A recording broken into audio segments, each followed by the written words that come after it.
नमस्कार और स्वागत है आज की हमारी इस खास चर्चा में। आज हम गोता लगाने वाले हैं एक बहुत ही जानी पहचानी, लेकिन हाँ, हर बार सोचने पर मजबूर कर देने वाली कहानी में ध्रुव की कहानी। जी, ध्रुव, एक बच्चे की कहानी। हाँ, ये कहानी है एक नन्हे बालक की, जिसके अटूट इरादे ने उसे अपमान की आग से निकालकर सीधा आसमान के तारों तक पहुंचा दिया। कमाल की बात है ये। बिल्कुल। हमारी ये बातचीत ये श्री ध्रुव जी का जो पाठ है उस पर आधारित है। इसमें उनके जीवन की मुख्य घटनाएं मिलती हैं। जी। आज हम सिर्फ कहानी नहीं सुना रहे हैं ना? नहीं, कहानी तो सुनी होगी कई लोगों ने। हाँ, बल्कि इसके रेशे रेशे को गहराई से समझने की कोशिश करेंगे। सही। आखिर ऐसा क्या हुआ कि 5 साल का बच्चा, सोचिए 5 साल का बच्चा घर छोड़कर इतनी कठिन तपस्या पर निकल पड़ा। उसे किन मुश्किलों का सामना करना पड़ा, और सबसे जरूरी, इस पूरी यात्रा का निचोड़ क्या है, इसके पीछे का संदेश क्या है? हाँ, वो ही सबसे अहम है।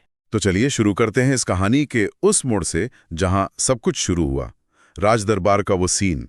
जी, राजा उत्तानपाद का दरबार। हाँ, राजा उत्तानपाद जो स्वयंभू मनु के पोते थे। यानी सृष्टि के आरंभ की बात हो रही है। बिल्कुल। वो अपनी छोटी रानी सुरुचि और बेटे उत्तम के साथ सिंहासन पर बैठे थे। तभी 5 साल के ध्रुव, जो बड़ी रानी सुनीति के बेटे थे, वहां आते हैं। और बच्चे की तरह? हाँ, बस अपने पिता की गोद में बैठना चाहते हैं। एक बच्चे के लिए कितनी स्वाभाविक सी इच्छा है ये। बहुत ही स्वाभाविक। लेकिन यही कहानी का रुख बदल जाता है एकदम से। छोटी रानी सुरुचि वो उन्हें रोक देती है, और सिर्फ रोकती नहीं, बहुत कड़वी बात कहती है। हाँ, बहुत अपमानजनक। वो कहती है, अरे राजा की गोद चाहिए या ये सिंहासन? तो पहले भगवान की तपस्या करो, पुण्य कमाओ, और फिर मेरी कोख से जन्म लो, तब यह हक मिलेगा। उफ, सोचकर भी बुरा लगता है, एक छोटे बच्चे से ऐसी बात कहना। हाँ, और सिर्फ कहा नहीं, हाथ पकड़कर राजा की गोद से उतार दिया। बच्चा ध्रुव शायद सारी बात की गहराई तो नहीं समझ पाया होगा उस उम्र में। बिल्कुल नहीं, 5 साल का ही तो था। पर वो अपमान का डंक और ये बात कि भगवान की आराधना से ही सब मिलेगा, ये उसके नन्हे मन में घर कर गई। एकदम, वो चोट लग गई। वो रोता हुआ अपनी माँ सुनीति के पास पहुंचा। माँ सुनीति ने पूरी बात सुनी। जाहिर है उन्हें बहुत दुख हुआ होगा। बहुत ज्यादा। उन्होंने कहा, बेटा तुम्हारी सौतेली माँ ने तुम्हारे पिता को पूरी तरह अपने वश में कर लिया है। हाँ, वो स्थिति समझ रही थी। इस हालत में तुम्हारी इच्छा तो बेटा केवल भगवान विष्णु ही पूरी कर सकते हैं। उनकी पूजा करो, उनसे सब कुछ मिल सकता है। ये सिर्फ दिलासा नहीं था ना? नहीं, ये एक दिशा थी, एक रास्ता दिखाया उन्होंने। बिल्कुल। और बस यही बात ध्रुव के दिलो दिमाग पर छा गई। उसने फौरन माँ से कहा, माँ मुझे जाने दो, मैं भगवान से ही मिलकर सब कुछ मांगूंगा। तुरंत, कोई सोच विचार नहीं। हाँ, फौरन फैसला। माँ ने बहुत समझाया होगा, बेटा अभी तुम बहुत छोटे हो, ये सब करने की उम्र नहीं है तुम्हारी। जाहिर सी बात है, कोई भी माँ यही कहेगी। पर ध्रुव का इरादा वो पत्थर की लकीर बन चुका था। वो माना ही नहीं। आखिर में माँ ने भी भगवान पर भरोसा रखकर भारी मन से ही सही उसे जंगल जाने की इजाजत दे दी। और यहीं से वो असाधारण यात्रा शुरू होती है। हाँ, ये वाकई सोचने वाली बात है, जैसे आपने कहा कि कैसे एक अपमान, एक नेगेटिव घटना एक छोटे बच्चे के लिए इतनी बड़ी ताकत बन गई। सही। अक्सर जिंदगी में बड़े बदलाव वो ऐसी ही किसी चोट लगने के बाद आते हैं। ये अपमान ध्रुव के लिए सिर्फ दुख का कारण नहीं बना, नहीं, बल्कि उसे सीधा भगवान के रास्ते पर ले जाने वाला एक जरिया, एक ट्रिगर बन गया। शायद यही उसकी किस्मत थी, कह सकते हैं। बिल्कुल सही कहा। तो ध्रुव निकल पड़ता है जंगल की ओर। मन में बस एक धुन, भगवान से मिलना है। पर रास्ता पता नहीं। हाँ, कैसे, कहाँ, ये सब नहीं बता। कहते ना, जब इरादा पक्का हो तो रास्ते खुद ब खुद बनने लगते हैं। जी। रास्ते में उनकी मुलाकात होती है देवर्षि नारद से। नारद जी, वाह। नारद जी तो त्रिकालदर्शी ठहरे। जी। वो बच्चे का इरादा जानकर पहले तो उसे दुनियादारी समझाते हैं। हाँ, थोड़ा रोकने की कोशिश करते हैं। हाँ, कहते हैं, बेटा अभी तुम्हारी उम्र ही क्या है, खेलने कूदने के दिन है। ये मान अपमान तो जीवन में चलता रहता है, इसे दिल पर मत लो। प्रैक्टिकल सलाह दे रहे थे। हाँ, और भगवान को पाना वो आसान नहीं है। बड़े बड़े ऋषि मुनि जन्मों तक तपस्या करते हैं, तब कहीं जाकर उनके दर्शन होते हैं। एक तरह से वो उसे रियलिटी चेक दे रहे थे। हाँ, कि बच्चों का खेल नहीं है। लेकिन ध्रुव पर इन बातों का कोई असर ही नहीं हुआ। वो डिगा नहीं, बिल्कुल नहीं। कमाल है। उसने बड़ी हुई नम्रता से नारद जी से कहा, मुनिवर आप दयालु हैं, आपकी सलाह अच्छी है, पर मुझे तो आप बस वो रास्ता बताइए जिससे मैं जल्दी भगवान से मिल सकूं और वो सबसे ऊंचा पद पा सकूं जो मेरी माँ ने कहा था। देखिए उसकी क्लैरिटी, लक्ष्य एकदम साफ था। हाँ, उसके मन में डर या शक उसकी कोई गुंजाइश ही नहीं थी। कमाल का आत्मविश्वास था उस बच्चे में। ध्रुव की अटल निष्ठा और वो दृढ़ संकल्प देखकर नारद जी भी प्रभावित हो गए। हाँ, उन्होंने उनका दिल पिघल गया। उन्होंने आशीर्वाद दिया, बेटा तुम्हारा कल्याण हो। और फिर उन्होंने उसे रास्ता दिखाया। आखिरकार? हाँ, उन्होंने कहा यमुना नदी के किनारे मधुवन नाम का पवित्र जंगल है, वहां जाओ। अच्छा। और सिर्फ जगह ही नहीं बताई, बल्कि पूरा तरीका भी समझाया, कैसे करना है सब। क्या तरीका बताया उन्होंने? उन्होंने कहा वहां जाकर रोज 3 बार यमुना में स्नान करना, फिर एक स्थिर आसन लगाकर बैठना, प्राणायाम करना, मतलब अपनी सांसों को काबू में करना, और फिर मन को एकाग्र करके भगवान विष्णु के रूप का ध्यान करना। साथ ही ओम नमो भगवते वासुदेवाय मंत्र का लगातार जाप करना। ओम नमो भगवते वासुदेवाय 12 अक्षर मंत्र? जी, ये 12 अक्षरों वाला मंत्र है। इसे वैष्णव परंपरा में भगवान विष्णु से जुड़ने का बहुत शक्तिशाली माध्यम माना जाता है। कहते हैं इसमें उनकी सारी ऊर्जा समाई हुई है। अच्छा। तो यहाँ गुरु का महत्व कितना साफ दिखता है ना? बिल्कुल। ध्रुव के पास इरादा था, लगन थी, सब था, लेकिन सही तरीका और सही दिशा वो एक अनुभवी गुरु जैसे नारद जी ही बता सकते थे। सही बात है। और शायद मेरा मानना है कि नारद जी का शुरू में रोकना वो भी एक तरह की परीक्षा ही थी। हाँ, ये परखने के लिए कि बच्चा कितना सीरियस है। बिल्कुल, ये जानने के लिए कि बच्चे का संकल्प कितना गहरा है। क्या ये सिर्फ जिद है या सचमुच की आध्यात्मिक प्यास? हाँ, ये बहुत मुमकिन है। तो गुरु का मार्गदर्शन पाकर ध्रुव मधुवन पहुंच जाते हैं। पहुंच गए मधुवन। और नारद जी की बताई विधि से कठोर तपस्या शुरू कर देते हैं। और तपस्या भी कोई ऐसी वैसी नहीं, बहुत कठोर। पहले महीने वे 3 दिन में एक बार सिर्फ कैथ और बेर खाकर रहे। फिर दूसरे महीने 6 दिन में एक बार सूखे पत्ते खाकर, तीसरे महीने 9 दिन में एक बार सिर्फ पानी पीकर, ओहो, चौथे महीने 12 दिन में एक बार सिर्फ हवा पीकर, और 5वें महीने में तो उन्होंने सांस भी रोक ली, पूरी तरह ध्यान में लीन हो गए। अविश्वसनीय। उनका मन, वचन, कर्म सब कुछ सब भगवान में लग गया था, पूरी तरह समर्पित। लेकिन जब कोई इतने पक्के इरादे से आगे बढ़ता है तो रास्ते में रुकावटें भी आती हैं। हाँ, आती हैं। स्रोत बताते हैं कि ध्रुव की साधना में भी भयानक विघ्न आए। हाँ, उन्हें डराने के लिए राक्षसियां भयानक रूप धर कर आईं। फिर माया ने उनकी मां सुनीति का रूप धरा। ओहो, ये तो बहुत मुश्किल रहा होगा। हाँ, रो रो कर उन्हें तपस्या छोड़ने को कहा, ममता का वास्ता दिया। सोचिए, एक बच्चे के लिए अपनी माँ को इस तरह रोते देखना कितना कठिन रहा होगा। बिल्कुल। दिल पिघल जाए किसी का भी। बिल्कुल। पर ध्रुव का मन वो तो भगवान में रमा हुआ था। उन्होंने इन सब पर ध्यान ही नहीं दिया, जैसे कुछ सुना ही न हो। कमाल की कारण था। फिर और डरावने राक्षस आए, चिल्लाते हुए, मारो इसे, पकड़ो, खा जाओ। माँ के रूप में आई माया भी चीखती रही, लेकिन ध्रुव टस से मस नहीं हुए। अटल? हाँ, उनका ध्यान इतना पक्का था कि कोई डर, कोई मोह उन्हें डिगा नहीं सका। ये जो बाधाएं आईं, ये सिर्फ बाहरी राक्षस थे या इनका कोई और मतलब भी है? हाँ, ये अच्छा सवाल है। देखिए, बाहरी तो थे ही राक्षस वगैरह, पर एक तरह से ये हमारे मन के अंदर के जो डर होते हैं, मोह होता है, इच्छाएं होती हैं, भटकाव होते हैं, उनका प्रतीक भी हो सकती हैं। अच्छा। जब हम किसी भी लक्ष्य पर फोकस करते हैं तो ये चीजें हमें पीछे खींचने की कोशिश करती हैं ना? हाँ, बिल्कुल। तो ध्रुव की जीत वो उनकी जबरदस्त एकाग्रता और भगवान पर अटूट भरोसे में थी। ये दिखाता है कि आध्यात्मिक रास्ते पर, या सच कहूं तो जीवन के किसी भी बड़े लक्ष्य के लिए टिके रहना कितना जरूरी है। सही कहा। मन पूरी तरह एक जगह लगा हुआ था। बिल्कुल। देखते देखते 6 महीने बीतने वाले थे। तपस्या का 6वां महीना। उनकी तपस्या का तेज इतना बढ़ गया था कि कहते हैं तीनों लोग कांप उठे। स्वर्ग में देवता घबरा गए। खासकर इंद्र को हमेशा चिंता रहती है अपने सिंहासन की। हाँ, उन्हें लगा कि कहीं ये बालक तपस्या करके मेरा इंद्रासन न छीन ले। तो सब मिलकर भगवान विष्णु के पास पहुंचे मदद मांगने। हाँ, भगवान विष्णु ने उन्हें समझाया, घबराओ मत, ध्रुव मेरा भक्त है। उसकी इच्छा किसी का बुरा करने की या तुमसे कुछ छीनने की नहीं है। मैं खुद जाकर उसे दर्शन दूंगा और उसकी इच्छा पूरी करूंगा। देवताओं को तसल्ली हुई, वो लौट गए। भगवान ने आश्वस्त कर दिया, लेकिन भगवान वो अपने नन्हे भक्त का कष्ट और उसकी वो एकाग्रता देखकर द्रवित हो उठे, पिघल गए। बिल्कुल। वो अब और देर नहीं करना चाहते थे। वो तुरंत अपने वाहन गरुड़ पर सवार होकर मधुवन में ध्रुव के पास पहुंच गए। भक्त के लिए भगवान आ गए। हाँ, पर यहाँ एक बहुत ही दिलचस्प बात हुई। क्या?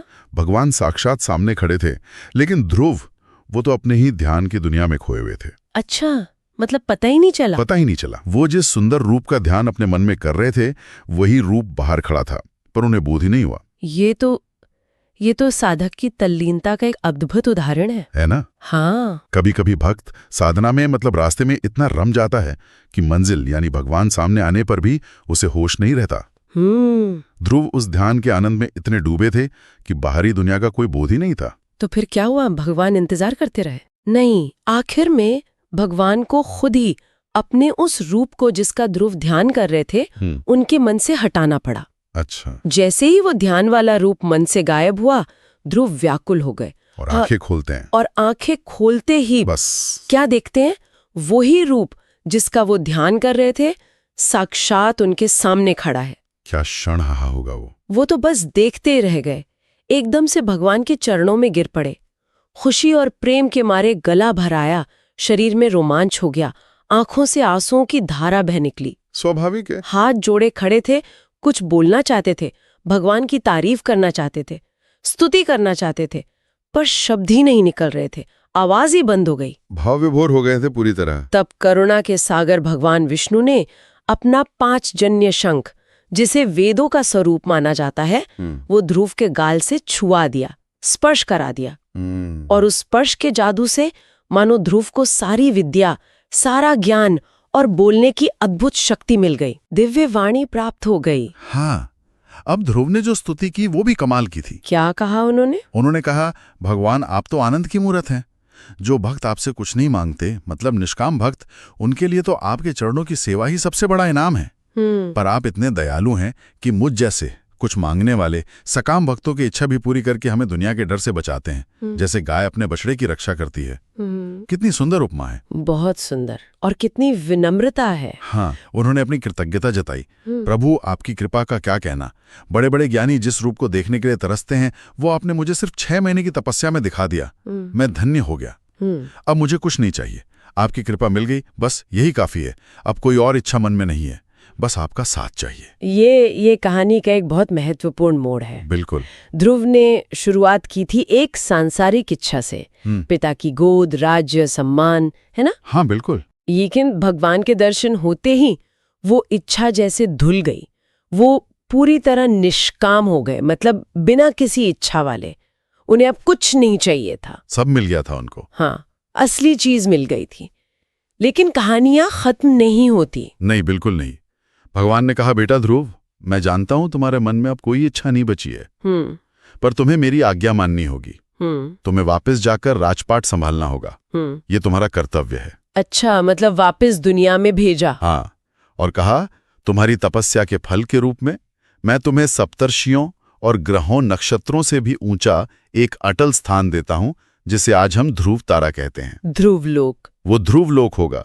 जब तक ये सृष्टि रहेगी तुम वहां रहोगे। जीवन भर मेरी कृपा तुम पर रहेगी, और जब ये कल्प यानी सृष्टि का ये चक्र खत्म होगा, तब तुम सीधे मेरे पास, मेरे धाम में आ जाओगे, जहां से फिर कभी लौटना नहीं होता। वाह, मतलब संसारिक कर्तव्य भी और परम पद भी, दोनों। ये बहुत गहरा संदेश है इसमें। भगवान ने उन्हें दुनिया की जिम्मेदारी यानी राज्य चलाना वो भी सौंपी, और सबसे ऊंचा आध्यात्मिक पद ध्रुवलोक वो भी दिया। ये कर्म और भक्ति के संतुलन का एक शानदार उदाहरण है। अक्सर लोग सोचते हैं कि भक्ति का मतलब है दुनिया छोड़ देना, हाँ, जंगल चले जाना। बिल्कुल, पर यहाँ भगवान खुद कह रहे हैं कि दर्शन के बाद भी, निष्काम होकर भी अपना कर्तव्य निभाना है। कामना मिट गई, पर प्रभु की आज्ञा मानकर कर्म करना है। बहुत बड़ी बात है जी। तो भगवान का आदेश मानकर मन में उनके विरह का दुख लिए, क्योंकि अब तो भगवान से बिछड़ना था, पर बिना राज्य की लालसा के ध्रुव जंगल से वापस महल लौटते हैं। इस बार उनका स्वागत बिल्कुल अलग था। पिता उत्तानपाद खुद आगे बढ़कर उन्हें गले लगाते हैं। सारे मंत्री, दरबारी, यहां तक कि सौतेली मां सुरुचि भी, जिसने अपमान किया था, हाँ वही, अब सिर झुकाकर आशीर्वाद देती हैं।